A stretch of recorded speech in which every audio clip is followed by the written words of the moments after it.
Let me ask you something uncomfortable.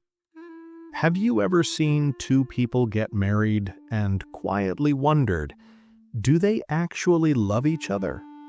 Not wedding day smiles, not social media photos, real love. Psychology has a truth most people avoid.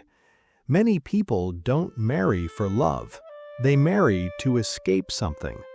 Loneliness, fear, pressure, time.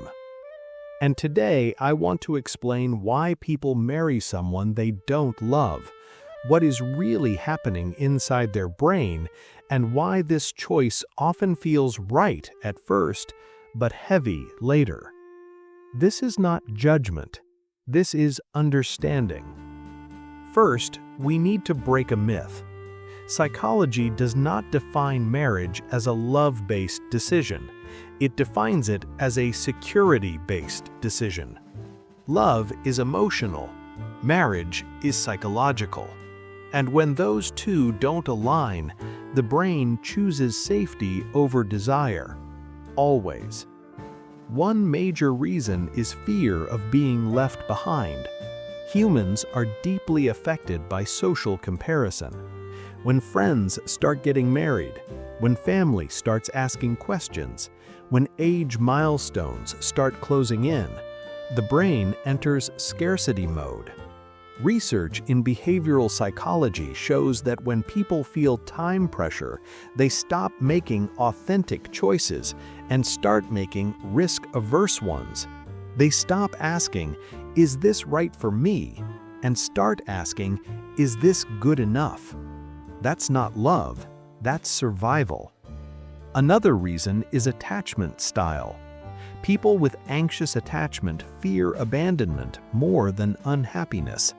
Their brain thinks, if someone chooses me, I must hold on.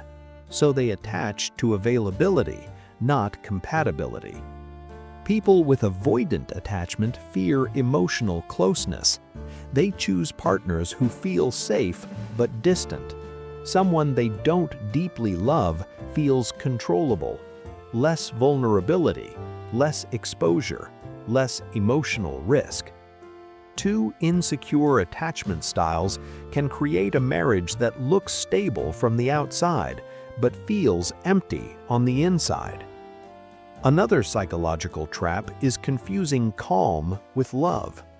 If someone grows up around emotional chaos, their nervous system gets wired incorrectly. Chaos feels familiar. Calm feels attractive. So when they meet someone who doesn't trigger anxiety, doesn't create drama, doesn't overwhelm them emotionally, the brain says, "This must be love." But neuroscience shows something important. Absence of anxiety is not presence of connection. It is just nervous system relief. Many people marry someone who feels safe because their brain is exhausted from stress. But safety without emotional connection slowly turns into numbness. Another reason is confusing respect with love. Love activates bonding chemicals like dopamine and oxytocin. Respect activates logic, stability, and social validation. Many people marry someone they respect, not someone they desire. They say things like, "They are a good person," "They are reliable," "They will make a good spouse." All logical, all reasonable. But attraction is not logical. And when desire is missing, resentment grows quietly. Family and cultural conditioning also plays a role. In many societies, love is optional. Stability is not. People grow up learning marriage equals duty, not fulfillment. Psychology calls this internalized social scripts. When these scripts dominate, personal desire gets silenced. And silenced desire doesn't disappear, it waits. Another hard truth is this: the brain fears loneliness more than unhappiness. Loneliness activates the same pain regions as physical injury. So when faced with a choice, be alone or be emotionally unfulfilled but not alone, the brain often chooses company over connection. That's why people say love will grow later. Sometimes it does. Often what grows instead is tolerance. At first, marrying without love feels relieving. Pressure disappears, questions stop, life feels settled. Stress hormones drop. The brain interprets relief as happiness. But relief is temporary. Once life stabilizes, the deeper emotional truth returns. That's when people feel distant, irritated, restless, or guilty without knowing why. Some people leave, many don't. Psychology calls this emotional suppression. They lower expectations, they detach from desire. They focus on routine and responsibility. Not miserable, not fulfilled, just muted. This is not about blaming anyone. People who marry without love are not weak.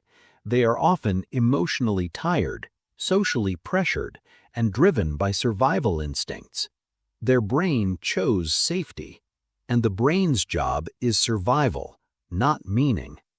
So the real question is not, why did they marry without love? The real question is, are you choosing from fear or from alignment? Because marriages built on fear don't explode, they drain slowly. And marriages built on awareness don't always look perfect, but they feel alive. Final thought. Love is not just a feeling.